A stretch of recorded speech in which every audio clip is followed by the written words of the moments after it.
Siento que enterraron la luz, ¿o se ve bien para No, se ve ustedes? bien, Daniela. Ya, que estoy aquí justo el sol encimita. Estamos, ¿cierto?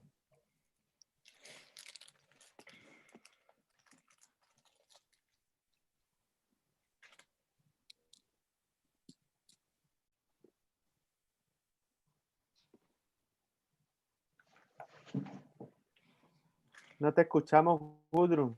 ¿Estamos o no? No Ahora sé. sí. Sí, Si se replica el sonido me avisan porque se supone que lo apagué. ¿No? ¿Está bien? ¿Está bien? está Está bien. Bueno, transmitiendo. ¿comenzamos? ¿Estamos transmitiendo ya? Sí. Sí. ¿Comenzamos, Gudrun? No. Ya.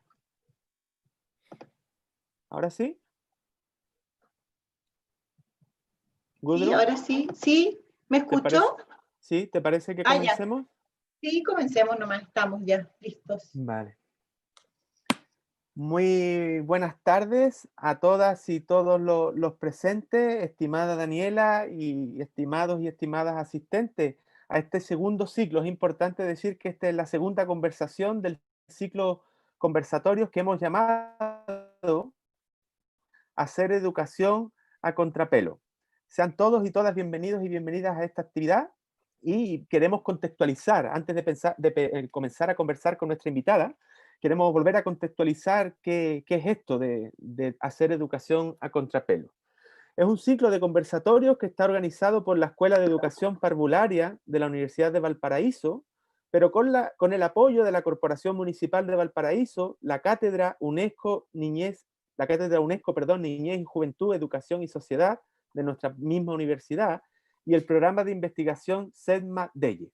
Solo para contextualizar, decir que Hacer Educación a Contrapelo es un título que le pusimos a este ciclo de conversatorio recordando a Walter Benjamin en su obra Tesis de Filosofía de la Historia, donde de alguna manera él nos propone releer la historia, reinterpretarla, rehacerla, para de alguna manera generar una dinámica de resistencia y transformación.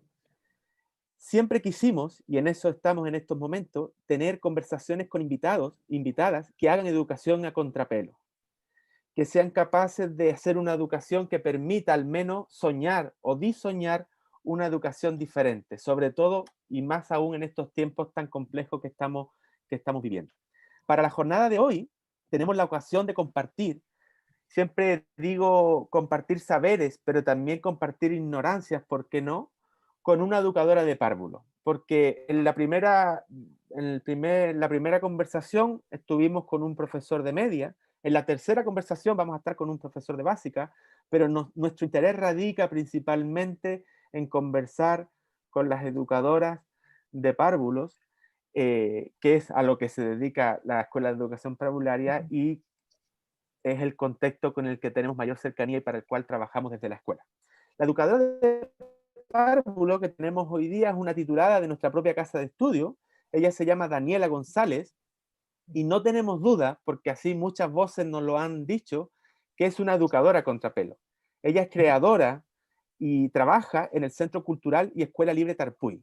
Y creemos que la experiencia desde la gestación de este espacio, que además tiene un título que se sale de lo habitual, Centro Cultural. Es muy interesante cómo desde la educación parvularia poder gestionar otros espacios y otros tiempos que no solo tienen que ver con, entre comillas, eso que denominamos aprendizaje, ¿cierto? Creemos que de alguna manera esta conversación nos va a permitir adentrarnos en lo que ha significado, en lo que significa y en lo que probablemente significará la educación de la primera infancia o de la infancia para Daniela González. Daniela, es un verdadero placer contar contigo en esta conversación.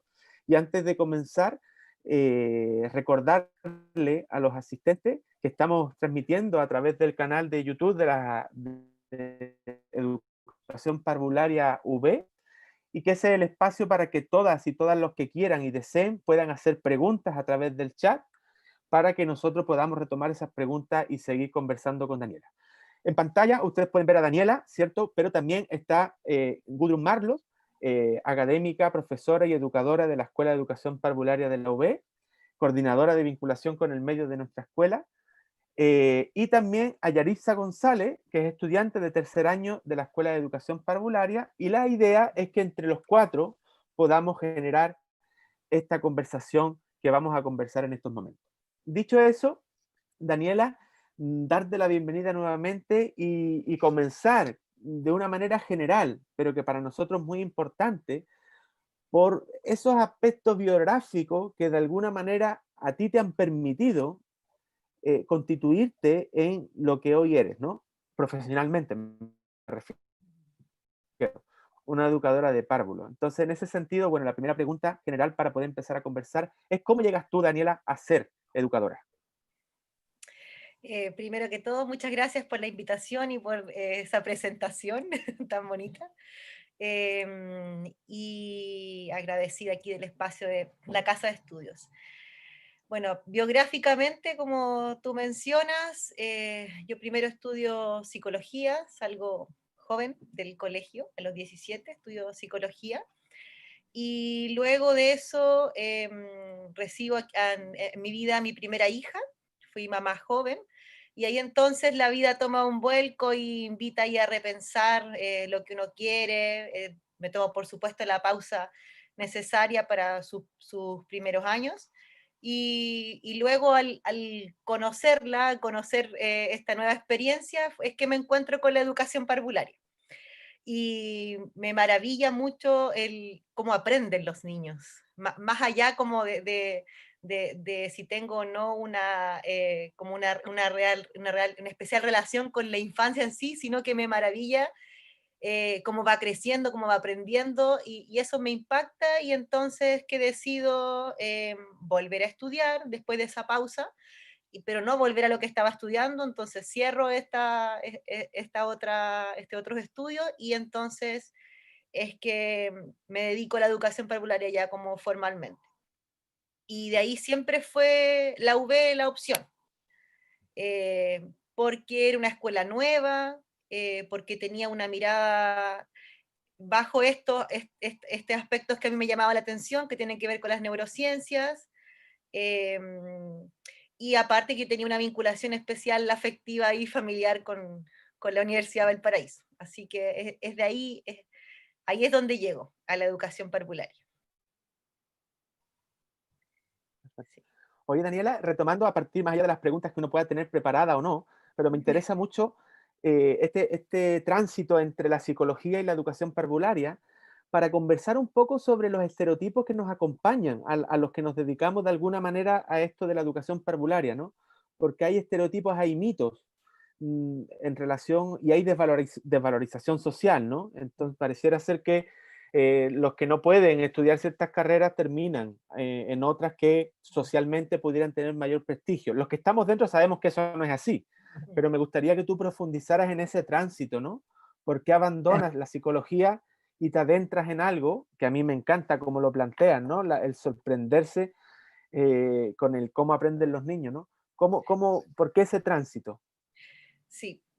Bueno, primero porque la casa de estudios en la que yo entro a estudiar psicología, me di cuenta en el camino que no era la más acertada para lo que yo era, que en este caso en una universidad más oriental a psicología organizacional. Entonces me encuentro con un mundo de la psicología que no era lo que esperaba. Pero como era muy joven, no lo podía concebir en ese momento hasta que, digamos, en la práctica me doy cuenta, y ahí estudio 2 años, y eso finalmente tiene que ver con esta mirada de la psicología un poco desde la dirección de los espacios, muy alejada de la realidad, y como tú bien dices, bien estereotipada, digamos, y entonces en el fondo ahí me doy cuenta que sin saber todavía qué era la educación parvularia o la educación en sí, pero me doy cuenta que no tiene mucha relación con la realidad, o al menos así lo percibo yo. Y es entonces donde decido en este camino ella estudiar educación formalmente, y en esa búsqueda primero estaba en educación básica, y luego finalmente pensé que el espacio más importante de la vida del ser humano era esta primera infancia donde, como tú bien dices, esta maravilla que es increíble, cómo van creciendo, como mes a mes van aprendiendo, reconociendo el mundo, apropiándose de lo que les rodea.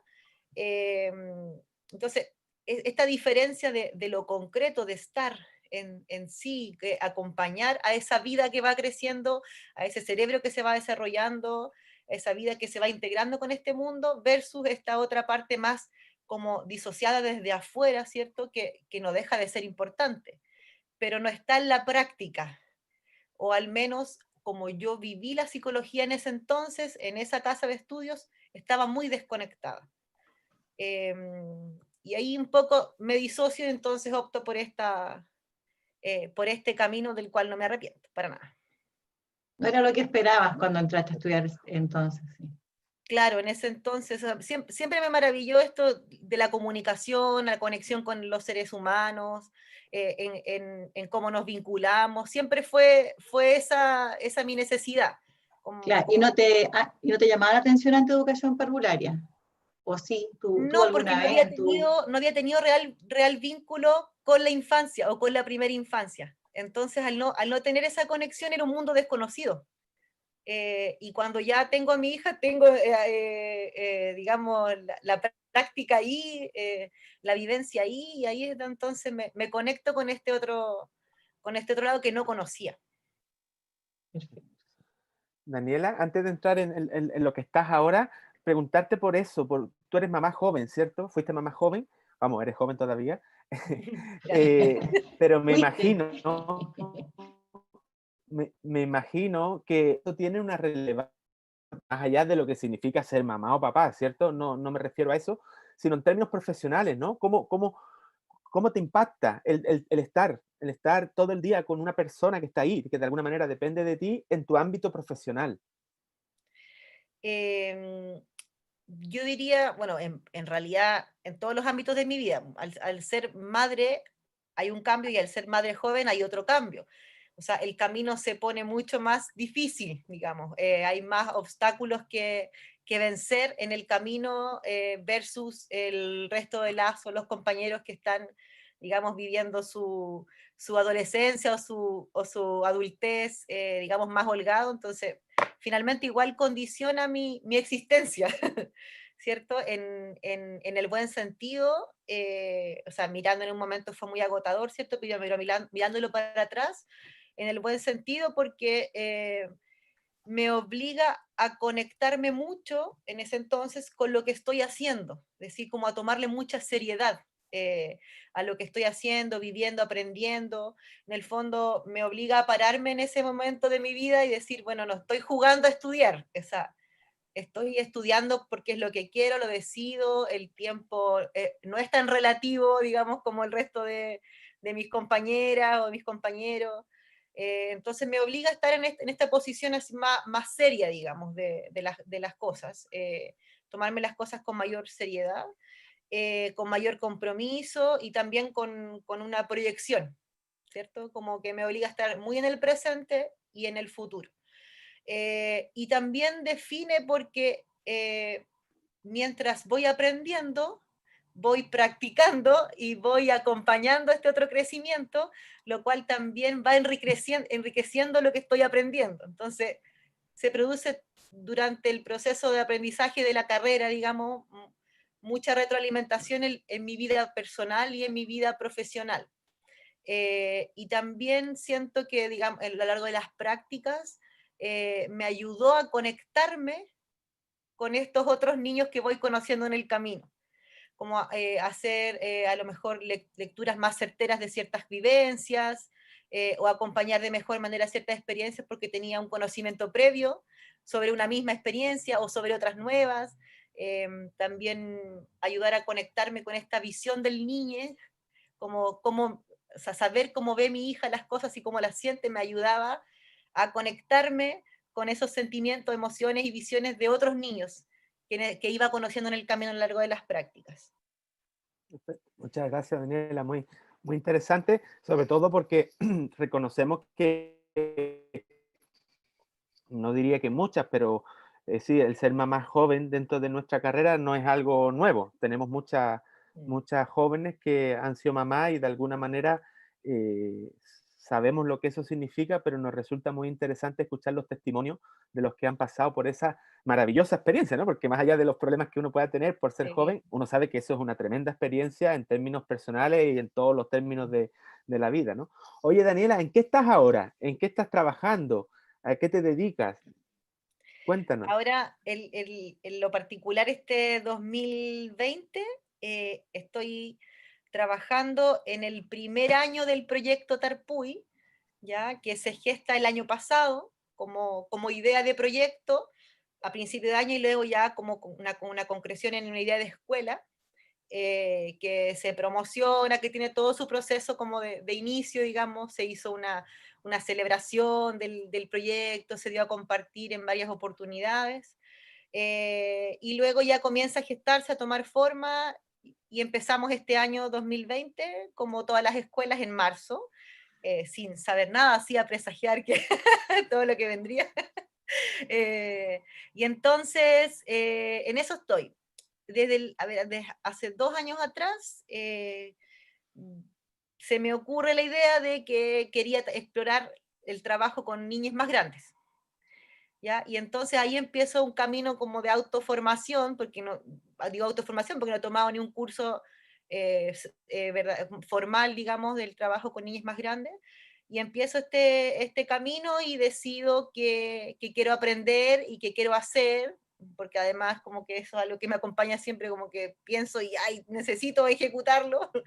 Entonces, decido hacerme cargo de este grupo más grande. Entonces, en la escuela yo en este momento estoy a cargo del grupo de niñas de 6 en adelante. Y comenzamos entonces la escuela tiene un grupo de prebásica y de educación básica, y entonces yo tomo este grupo más grande y mi compañera con la que inicio el proyecto toma el grupo de los más pequeños, que son los que, ella también es educadora de párvulos. Eso te iba a preguntar, educadora de párvulos, ¿sí? Ambas educadoras, y ella entonces comienza con el grupo de los pequeños. Y tenemos, bueno, 4 días de clases formales. El proyecto, la verdad es que comenzó súper exitoso a mi juicio desde las expectativas que teníamos como primer año. Eh, Íbamos así muy bien, digamos, en cantidad de niñas, en las cosas que habíamos, las metas que nos habíamos propuesto. Se estaban concretando todas las ideas que estábamos, digamos, para un proyecto inicial, y bueno, y hasta el momento estamos con clases virtuales como la mayoría del planeta. eh, una locura, digamos, aprendiendo de nosotros mismos, de las tecnologías, de los niños. En el fondo es como aprender nuevamente una pedagogía nueva, porque una pedagogía virtual, los comportamientos virtuales y todo, es todo nuevo para todos. Y entonces en estos momentos yo estoy trabajando como la docente a cargo del grupo de los niños de básica, y también me ha obligado toda esta proyección que tenía de ideas que he ido como juntando a lo largo del tiempo, de las ideas que yo quería ejecutar, he tenido que ahí como transformarlas y poder darle cabida en esta virtualidad. Eh, Eso, en ese que lo concreto, en este caso, estoy como en el Centro Educativo Tarpuy, el Centro Cultural y Educativo Tarpuy, como a cargo de la gestión, digamos, del proyecto, y en aula virtual con los niños de 6 en adelante, de 6 a 10 en este caso. Perfecto. Me Oye, parece. Daniela, antes de dar el paso a las colegas Oye, Gudrun pero y Yaritza, eh, preguntarte, asumimos nosotros que el hecho de que tú te embarques en un proyecto con, llamémoslo alternativo, en Ujú. principio, después tú le puedes poner los nombres que consideres, de alguna manera eso te constituye en eso que nosotros llamamos hacer educación a contrapelo, ¿no? Y asumimos que si pudiéramos generar un patrón de cómo se comportan las educadoras de párvulo en general, aunque eso no es bueno hacerlo, ¿no? Tú estarías rehaciendo algunas de las cosas que se pudieran considerar como habitual, ¿no? ¿Qué crees tú que hace que Daniela se constituya en una educadora a contrapelo? antes que responda, Daniela, quiero sumar algo a eso. ¿Tendrá algo que ver cómo te denominas en Facebook ¿O cómo te tienen guardadas tus compañeras cuando uno pide tu teléfono? Cuando traté de contactar contigo con tu teléfono, ¿tú sabes cómo te tienen guardadas? ¿Cómo? Dani Rebelde, así. Y como tú te denominas en Facebook también, no es tu nombre, ¿cierto? Sí, Es Rebelde con causa, ¿o no? rebelde con causa, claro. ¿Tendrá algo que ver con esto que Alberto te pregunta, esto de hacer educación a contrapelo, con tu esencia tal vez? Sí, claro, a ver, más allá de como de la rebeldía, que en el fondo es como ya, como casi una talla, ya como que ya, pero tiene que ver con que, o sea, que lata como ser autorreferente, pero bueno, la situación, la situación estamos hablando en este caso de mí, pero Invitamos a conversar contigo, así que tienes que asumir nomás. sí.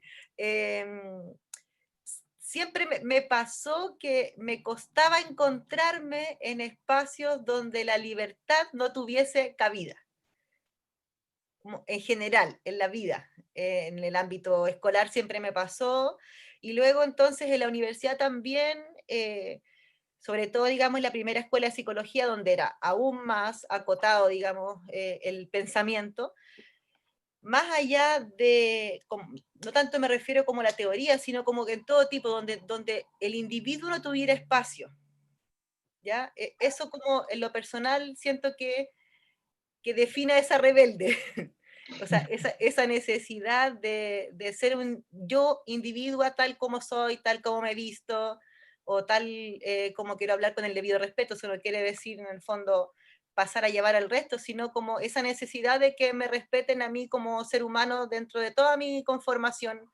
Eh, entonces, yo siento que esa característica es un poco lo que ha acompañado todo mi proceso personal de formación, y en realidad en todos los ámbitos en los que me he movido laboralmente. Y es en esa búsqueda, yo creo que, o esa necesidad de abrir esos espacios en los cuales yo o quien sea que esté tenga esa libertad de ser y hacer.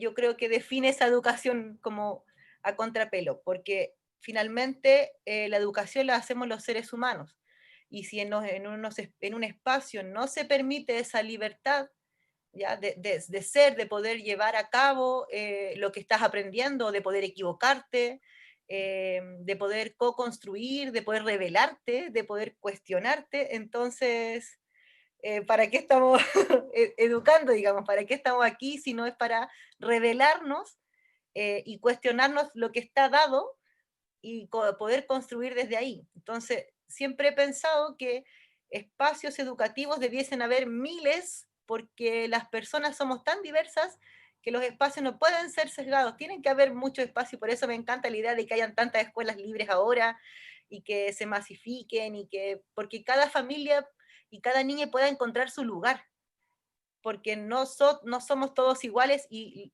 las personas debemos revelarnos, como que debiese ser una necesidad humana, y debiese todo el mundo tener ese espacio de decir, no, no quiero esto, no quiero ser así, o quiero reconstruirme, quiero ser esta otra persona, y que el ambiente te permita esa reconstrucción humana, digamos, como esa autoformación.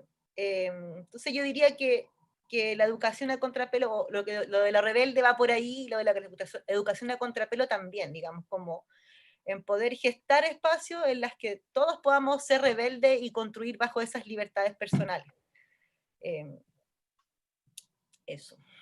Con causa. Con Excelente, causa, Daniela. por supuesto. Daniela, muchísimas gracias. Gudrun, dale. Lo que pasa es que quería preguntarle a Yaritza primero si hay algún comentario, hay alguna pregunta por el chat, ¿sí?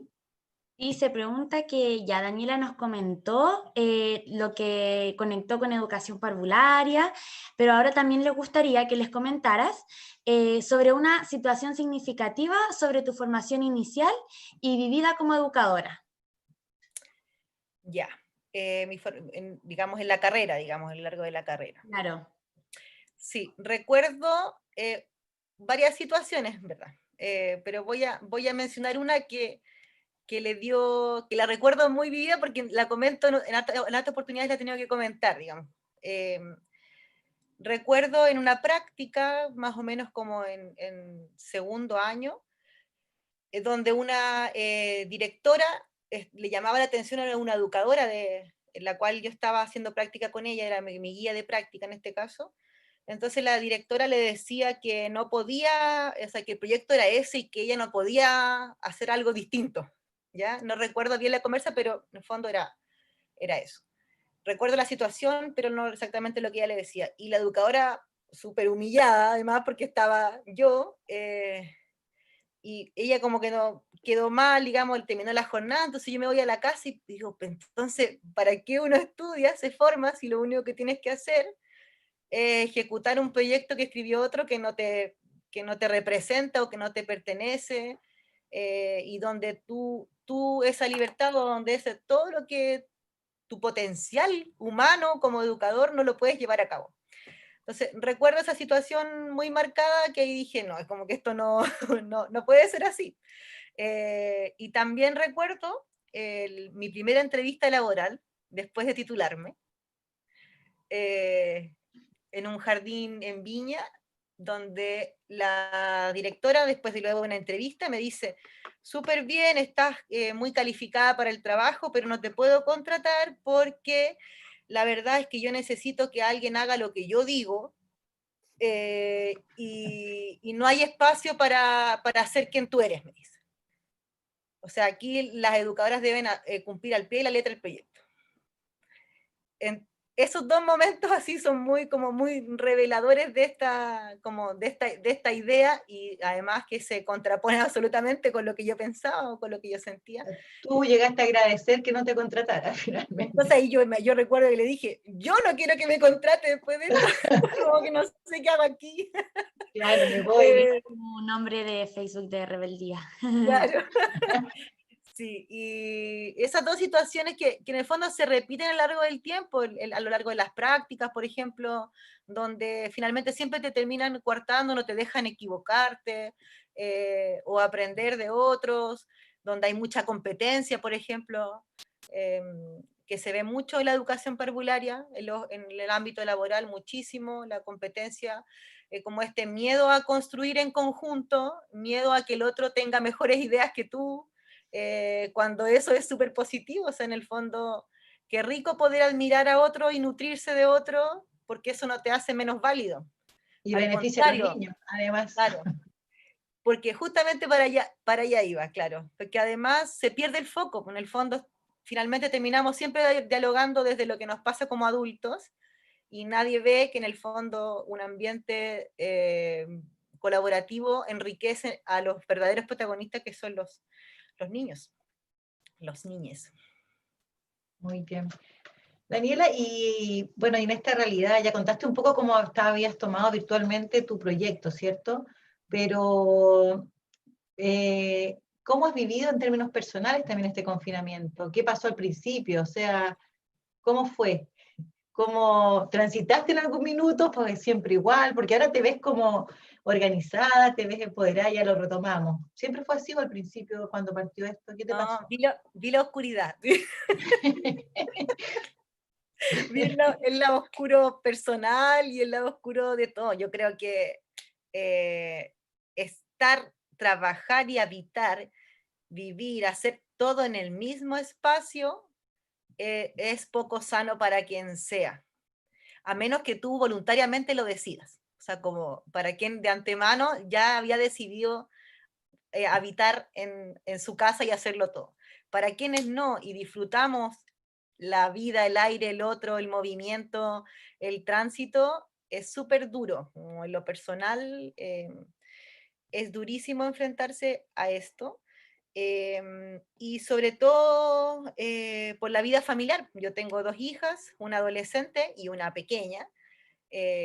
Un compañero, muy buen compañero, pero finalmente habitamos todo este espacio y todos tenemos necesidades súper distintas. Entonces, satisfacer todas esas necesidades laborales, profesionales, personales, emocionales, etcétera, es complicado. Afortunadamente, hemos tomado medidas que nos han permitido vivir saludablemente esta cuarentena. Pero claro, y eso mermó un poco la energía inicial en cuanto al trabajo virtual o el trabajo con los niños, porque En el fondo, una persona cansada no tiene la misma energía, una persona estresada no tiene la misma energía para trabajar con niños, pero poniéndole toda la onda nomás, porque, o sea, como que en un momento fue como, voy así, ¿no? Y ya después de a poquito como que empezó a abrir y como también yo creo que nos ha pasado a todos, que nos resistíamos, al principio no sabíamos cuánto esto iba a durar, entonces en esa incertidumbre es que se produce también esta oscuridad, que digo yo, y ya después cuando finalmente a nivel mundial ya como que nos damos cuenta que esto va a durar más, parece que tenemos que acostumbrarnos, es que entonces también empieza como a relajarse la cosa, y también paralelo al proceso profesional o paralelo al conocer a otros niños que estaba conociendo recién. O sea, los vi en la entrevista y los vi 4 días presenciales y de ahí, afortunadamente, los vi 4 días presenciales, si no, o sea, menos mal, porque si no lo hubiera conocido solo virtualmente. Eh, entonces también conocer a las familias, o sea, en el fondo es todo nuevo, o sea, es mucha información que uno tiene que digerir y uno como líder educativo o a cargo de ese proceso, en el fondo tiene esa responsabilidad de dirigir o ordenar, qué sé yo, y entonces ahí se volvió bastante complejo.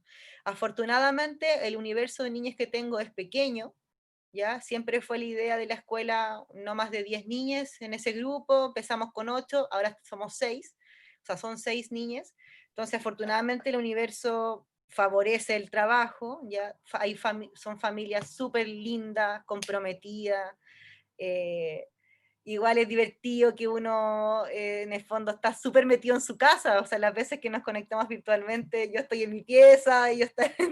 Entonces también hay como poder dialogar con esa intimidad, han sido bastante comprensivos y eso yo diría que como todo en la vida, como intentando sortear los obstáculos, poder dar la mejor cara, lo mejor de uno, poder ejecutar todo lo que uno ha aprendido y ser resiliente nomás, yo creo que es como que yo creo que a todos nos ha tocado ser resilientes de alguna manera en esta cuarentena.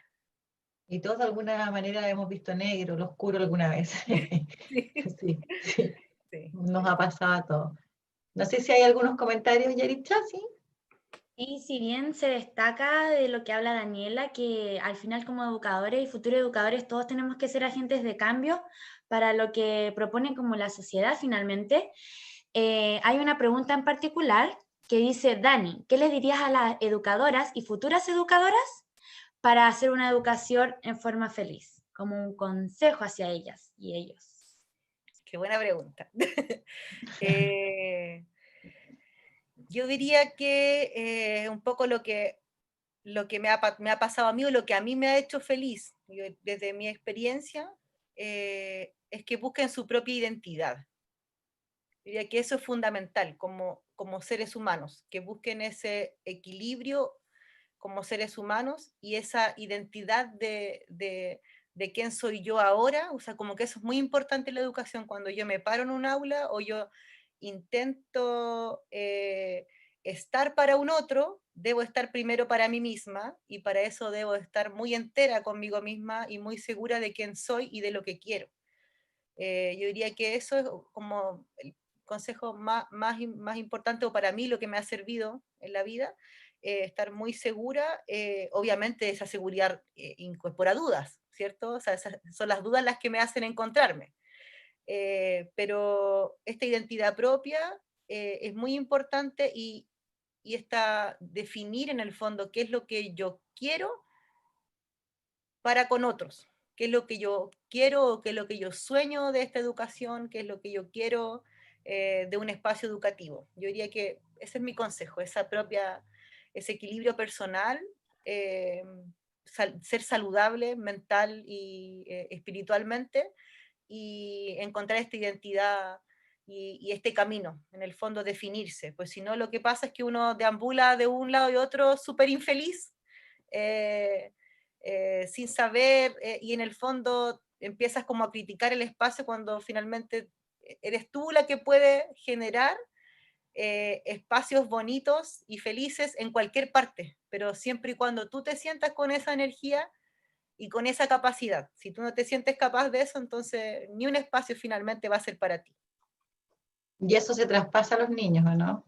Cuando... Absolutamente, absolutamente. O sea, una educadora feliz se nota inmediatamente.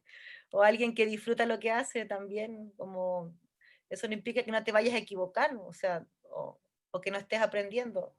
Nadie se las sabe todas, pero estar conectado con esa autoformación y porque en el fondo estás seguro de lo que quieres. Qué bonito, sí. Alberto, ¿sí? Sí, tenemos muchos temas, Daniela, pero escuchándote me llevaste a una frase de Salvador Allende, cuando él plantea que ser joven y no ser revolucionario es una contradicción hasta biológica, ¿no? Sí. Entonces me preguntaba yo, para escucharte a ti, ¿por qué crees tú que no es común en nuestro nivel, bueno, en general en el sistema educativo, no es común esa visión más transformadora, a pesar de que el discurso de la gente de cambio es algo presente, ¿no? Pero ¿qué no es común? No se escuchó la última parte, pero ¿qué se necesita para visión transformadora, cierto? Sí. Claro. O sea, ¿por qué no? ¿Por qué no? La pregunta inicial Sí, era ¿por ¿por qué qué no? no? Sí. ¿Por qué Sí, no? sí. Yo diría que es por la educación que tenemos. En el fondo, la educación que tenemos en nuestro país es para el adoctrinamiento. Y por supuesto que si por 12 años te dicen que no, que siéntate, no te muevas, no te salgas de la línea, no puedes ir al baño, no puedes tomar agua aunque tengas sed, en el fondo esa falta de respeto hacia la biología o esa falta de respeto hacia estas propias características como ser humano finalmente te van definiendo y son mensajes subliminales que tu cerebro termina codificando como tienes que estar sentado, tienes que ser de esta manera. Y la educación formal tradicional está diseñada para eso. Entonces, me imagino yo que alguien, por ejemplo, que no tuvo cambios de colegio, que siempre estuvo en el mismo espacio educativo de kinder o de primero básico hasta cuarto medio, que no conoció otra realidad, que siempre tuvo los mismos profesores y que recibió todos esos mensajes de un proyecto educativo que estaba diseñado para eso, es súper difícil llegar a pensar siquiera rebelarte contra eso, porque es el mundo que conoces. Sobre todo si hay una familia detrás que valida esta forma de ser, de construirte como ser humano. Entonces, y si le sumamos además el tema de los contenidos, que se pasan en el fondo las asignaturas que no tenemos, como que más allá de las que tenemos es las que no tenemos, las que nos han ido quitando, estas posibilidades de experiencias transformacionales que se han ido perdiendo durante el tiempo. No sé, antes yo recuerdo, bueno, yo tengo 35, pero yo tuve la oportunidad que no ha tenido, por ejemplo, mi hija, de tener asignaturas súper interesantes de reflexión, filosofía, de retiros, afortunadamente, algo que ahora veo como una fortuna, en su momento era como una desgracia. Pasé por muchísimos colegios, entonces eso igual permite una mirada crítica, en el fondo hay un contraste. Quien no tiene un contraste no tiene opinión al respecto, porque solamente puedes opinar de lo que tú conoces, tu esfera es muy pequeñita. Entonces yo diría que estas pocas posibilidades transformacionales que te da los espacios educativos tradicionales son los que finalmente hacen que tú o que en la generalidad las personas sigan por el mismo camino, sumado a todos los otros constructos socioculturales, como el valor de la familia, el valor del matrimonio, ¿cierto? Etcétera, etcétera. La religión. Entonces, todo esto va formando este ser humano que debe ser de cierta manera y que no tiene espacio para otra cosa y que además en la universidad, digámoslo, tampoco es que todas las carreras te permitan este espacio transformacional. Afortunadamente en educación sí tenemos espacio, o sea, hay espacios de diálogo, pero imagínate a alguien que estudia ingeniería. O sea, ¿en qué momento se detuvo a pensar, a reflexionar sobre el mundo, como a cuestionarse cosas humanas, ¿cierto? Entonces yo me imagino que eso hace una diferencia. Perfecto. Daniela, muchísimas gracias. Estamos viviendo una cosa extraña en Chile, ¿cierto? Desde, desde el 18 de octubre estamos muy movidos, se nos viene ahora un plebiscito, la posibilidad de construir nuevas rutas. Y quedémonos en la educación parvularia, nos interesa escucharte. ¿Cuáles crees que son las problemáticas más importantes en educación parvularia y hacia dónde podríamos construir otra educación parvularia? Uy, qué difícil. Yo creo que lo primero sería volcar, sacar esta mirada adultocentrista de la educación parvularia. O sea, como que hasta que no le demos la real importancia a los niños, la real voz, no le demos ese real espacio, es que siempre vamos a estar con esta mirada del adulto desde la conveniencia, ¿cierto? Como desde miradas que no son propias de ellos. Yo diría que sería, ahora, ¿cómo? No sabría decirte cómo poder llegar a construir eso, o sea, hay gente mucho más, claro, como capacitada para poder buscar estrategias para eso, pero lo que yo siento, veo o lo que he aprendido en el camino es que eh, no se le da real importancia a la infancia desde su propia visión. O sea, ni un niño no se le escucha, por ejemplo, en cómo construir su plaza. O sea, ni un niño se le pregunta como a qué quiere jugar o cómo quiere que sea su jardín infantil. Siempre es lo que los fondos permiten, lo que el adulto quiere o diseña, ¿cierto? Pero se le da poco espacio a los niños en cosas tan simples como esas, en cómo quieren su habitar. Eh, yo diría que ese sería el primer paso para poder generar cambios. Y bueno, y lo otro que tiene que ver también con, o sea, está relacionado con lo mismo, pero tiene que ver con los derechos, o sea, no, los niños, me pregunto yo si son reales sujetos de derecho en este contexto en el que vivimos, donde los papás están súper explotados laboralmente, donde las condiciones no son las óptimas, etcétera, etcétera. Entonces, en el fondo es como que la sociedad entera debiera volcarse al beneficio de los niños porque son los niños los que nos van a sostener en algún momento cuando seamos más adultos, porque son los niños los futuros científicos, creadores, inventores, etcétera. Y no tienen espacio, no tienen voz, ni siquiera adolescentes, o sea, ni siquiera los adolescentes pueden votar en el, en el plebiscito de ahora. O sea, hasta que tienes 18 años nadie te escucha, verdaderamente. Nadie Una te pregunta pregunta cómo tú quieres la vida o cómo una te gustaría el mundo que habitas. muy en particular, recién sobre lo que dijo el profe Alberto, que la acaban de hacer en el chat, es que gracias a la actual realidad de la pandemia, eh, cómo hacer partícipe a los niños y niñas del proceso constituyente y explicarles la importancia de esto.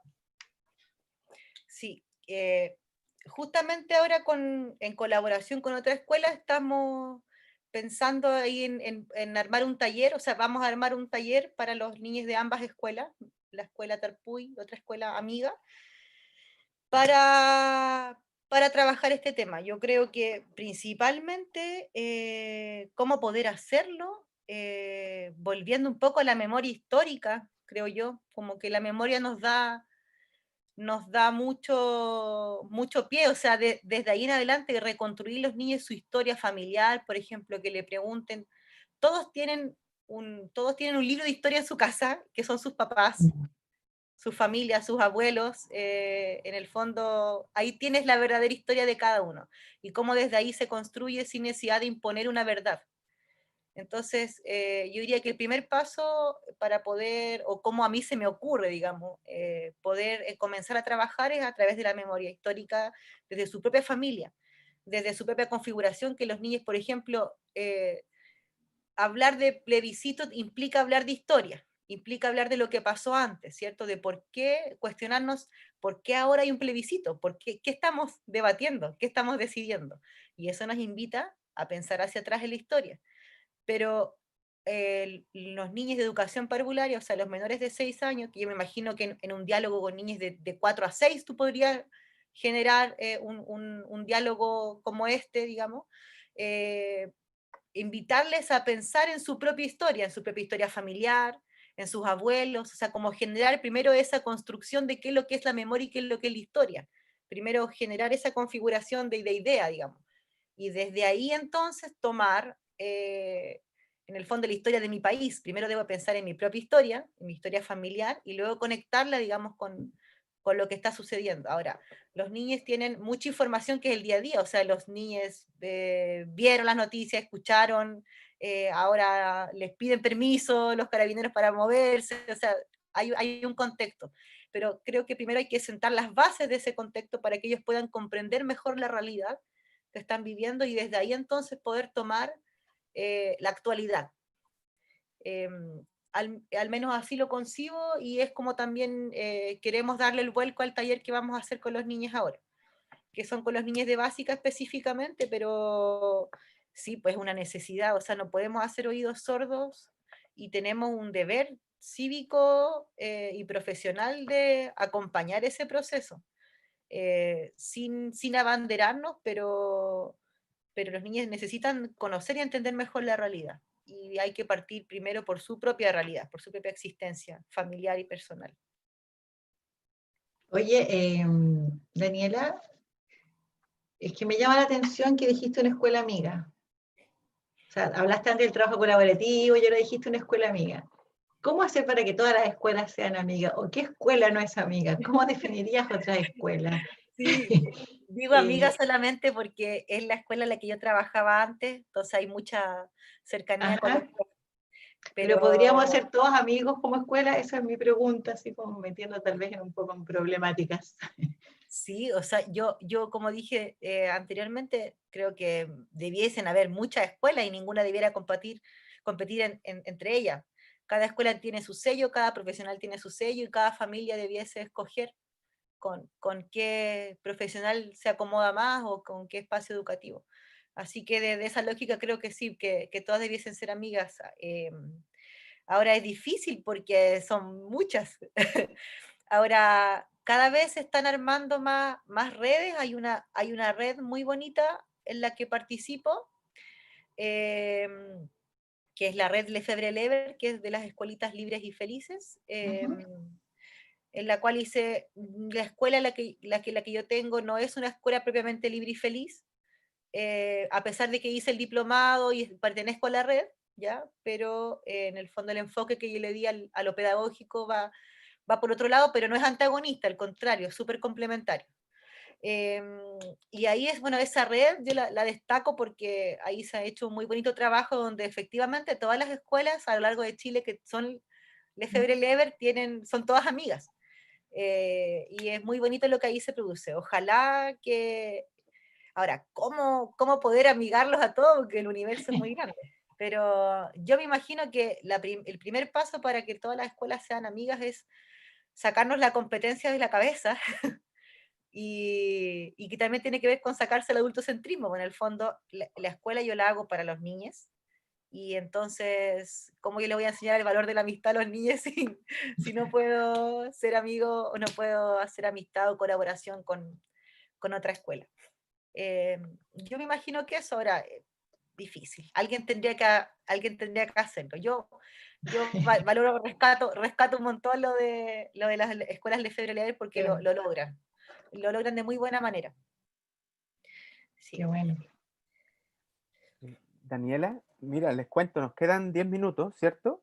Entonces les propongo que cada uno de nosotros le haga una última pregunta a Daniela para poder ir cerrando. ¿Les parece?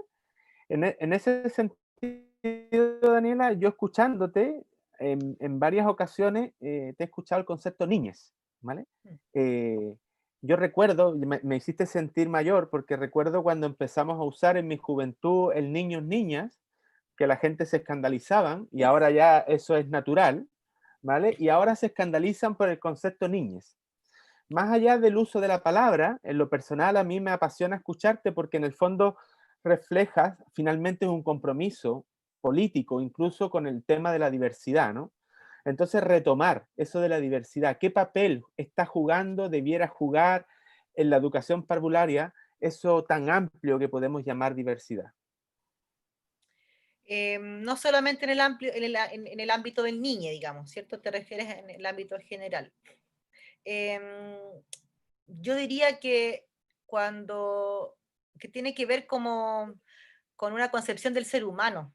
Eso, así, o al menos así lo percibo yo. O sea, no debiéramos cuestionarnos tanto la diversidad, o sea, debiéramos ser como cada uno es, y yo de ahí, en el fondo, te respeto, eso debería ser una condición, la diversidad debería ser una condición de cualquier espacio. La pregunta era cómo hacerlo, cómo lograr. ¿Qué importancia, qué relevancia está teniendo o debiera tener el tema de la diversidad en el ámbito de la educación parvularia? Debiera tener toda la importancia del mundo porque estamos acompañando el proceso de formación personal y de seres humanos, de construcción de seres humanos a niñes, donde el mundo no es como nosotros lo conocemos o lo conocimos, donde efectivamente en el mundo ahora la diversidad tiene un lugar muy importante. Entonces, en la educación parvularia sobre todo, que es donde se sentan esas bases, debiese tener un lugar, pero desde la naturalidad de la diversidad. O sea, al menos así lo percibo yo. No vamos a sentarnos a hablar sobre los niños somos todos distintos, como que eso se vive en el ejemplo, o sea, como que no es necesario, si yo te trato de igual a igual, independiente de tus diferencias, no debiésemos sentarnos a hacer actividades para trabajar la diversidad, donde de ninguna manera yo me río o hago una mueca de chiste de algo que tú dijiste que puede ser distinto, donde todas las opiniones o las respuestas tienen igual lugar. Entonces, desde ese ejemplo de la vida diaria y de cómo un educador también concibe la diversidad también, o sea, como que el primer trabajo es ese, como un educador, educadora, se vive esta diversidad que estamos viviendo ahora para poder transmitirla o poder compartirla. Yo diría que ese es como el primer lugar que debiese tener, darme cuenta de qué manera esta diversidad me toca, o de qué manera yo la concibo, de qué manera yo la vivo, para poder entonces transmitirla y acompañarla, y es desde el ejemplo, o sea, no creo yo que la naturalidad debiese ser así. Muchas gracias, Daniela. Gudrun, Yaritza. Yo le quisiera preguntar a la Daniela, Centro Cultural, ¿por qué? ¿Y qué es lo más gratificante? Algo así como más desde lo personal, por supuesto que se vincula con lo profesional, que ha tenido esta experiencia de un centro cultural para niños. A mí me llama la atención y me encanta la idea, pero quiero que nos cuentes, ¿sí? Porque la idea de centro cultural sale la tengo pensada, me acuerdo cuando estaba estudiando todavía en la carrera, que estaba trabajando en una compañía de teatro infantil en los 2 últimos años, de ahí las compañeras también apañaron harto en ese proceso, y conocí al Salúdalas porque te director, están viendo. el, el- claro, el director de la compañía tenía una visión bien bonita, que era Toño Susarte, que ya falleció, una mirada bien bonita como de la educación y de cómo poder mixturar esto, la cultura y la educación. Entonces, él era bastante mayor, yo era bien chica, pero lo recuerdo con mucha admiración, o sea, como las cosas que él hacía, lo que él pensaba. Entonces, siento que eso me marcó mucho. Y en un momento pensamos en armar algo como un centro cultural, y justo el último año de carrera, en este caso, falleció Toño. Entonces, esa idea siempre quedó. Y la idea del centro cultural va porque la idea de poder ligar desde su esencia, a la educación con la cultura, con el arte, con el habitar. ¿Ya? Entonces yo sentía que, digamos, una escuela en sí misma como concepto de escuela debía reinventarse, ¿ya? Y como buscar otra figura, que se desenmarcara de un espacio cerrado burbuja y que pudiese tomarse el mundo, poder vincularse con otros, con especialistas de todo tipo y poder vivenciar la cultura y las artes desde ahí, desde esa vinculación, desde esa colaboración, y no como un taller, si me explico, como que yo tomo esto, sino que desde esa real vinculación como con el mundo. Y de ahí entonces Centro Cultural, Social y Educativo me hacía mucho sentido porque tenía que ver con abordar todas estas áreas del ser humano como la comunidad y no disociarlas, como no solamente un espacio educativo disociado de lo cultural y de lo social, sino que tuviera espacio en sí mismo en un mismo lugar. Y cómo se ha vivido, la verdad es que es como un desafío más para el 2021 que para el 2020, porque ha sido difícil. Ahora, igual ahora a final de año se han logrado ciertas cosas y hay hartas actividades pendientes con los niños en el aula virtual, con los niños en el aula virtual, y que tienen que ver con ese camino, con esa búsqueda. Ahora, virtualmente ha sido difícil poder ligarlo, ¿ya? Pero para el 2021 hay un montón de ideas y proyectos y gestiones que se están haciendo para poder ejecutarlo. Entonces, vamos que se puede. Quería saber cómo ves tú el ejercer esta carrera que al final es estar con los niños y niñas, verlos a diario, ejercerla de manera online. Por ejemplo, en mi caso, por ejemplo, estar en práctica online, ustedes que ya trabajan con niños, hacerlo de esta nueva modalidad. ¿Cómo lo ves tú? Un desafío difícil porque los niños piden verse, o sea, verse presencialmente. Entonces es un poco como competir con ese deseo intrínseco de los niños. Eh, y ahí yo diría que en el fondo uno no puede competir con eso, como que asumir de que el rol de nosotros al otro lado no es de entretención necesariamente.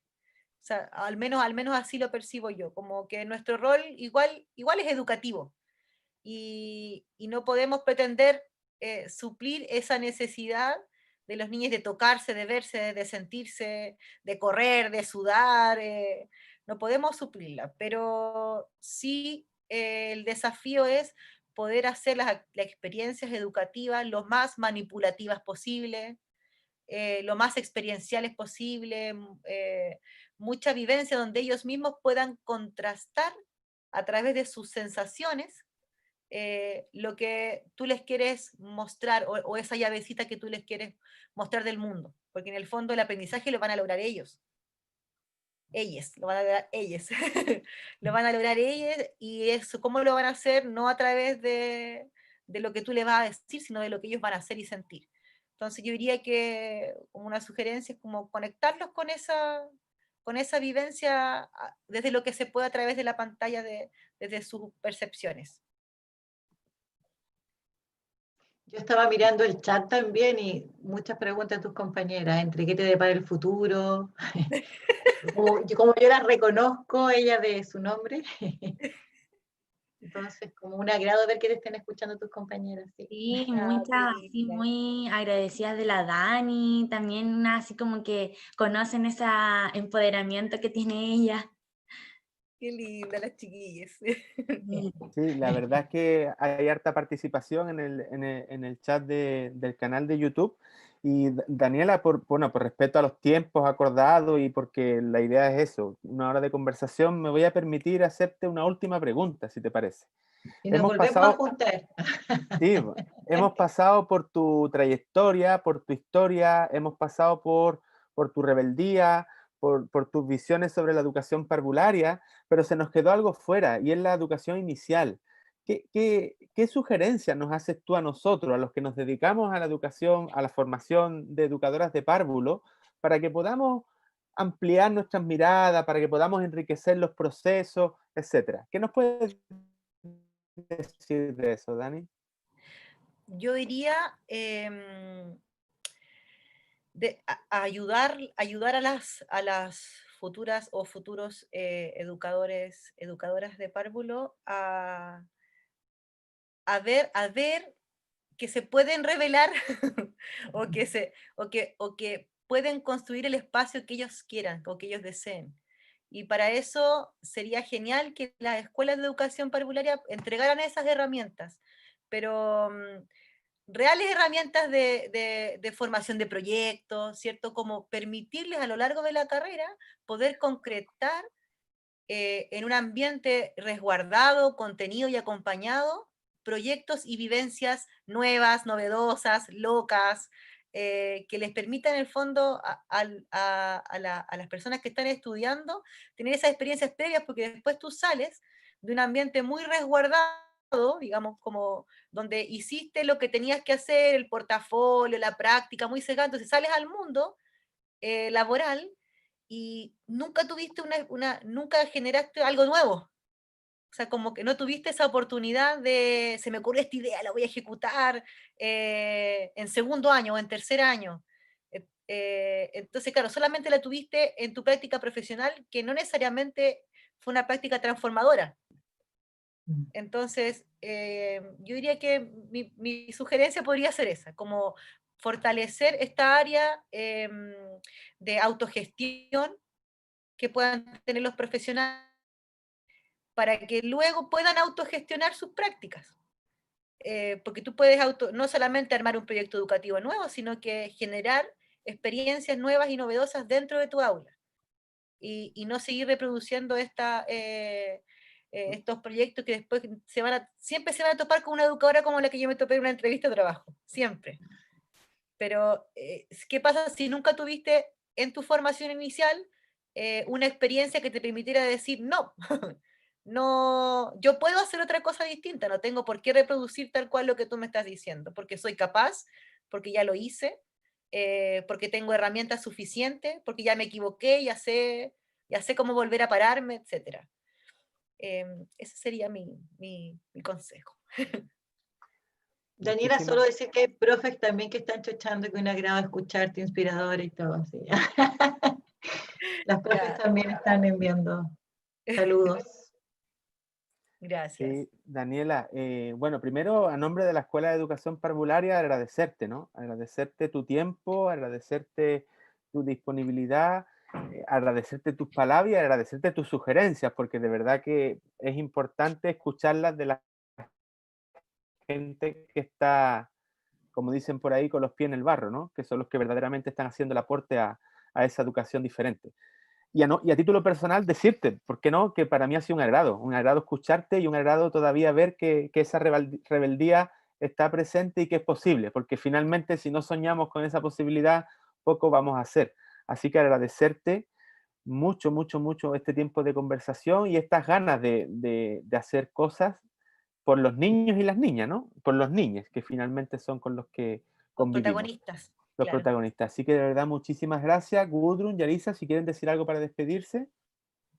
No, solo encantada de hablar, ver a Daniela nuevamente y siempre con su sonrisa, le decía. Yo cuando mandó la foto no sabía si seria o sonriente. Y yo le dije, en esencia tú sonríes, no pierdas la esencia, porque ella siempre fue igual, reclamando en clases o no, pero siempre con la sonrisa y siempre con la convicción.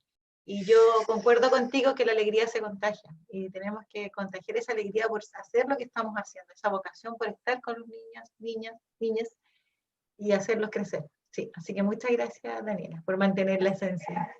Gracias Muchas a ustedes. gracias, estuvo muy lindo el conversatorio y al final uno como estudiante aprende mucho de ustedes que ya están tituladas y la experiencia, a empoderarse, a ser agentes de cambio, así que muchas gracias por todo.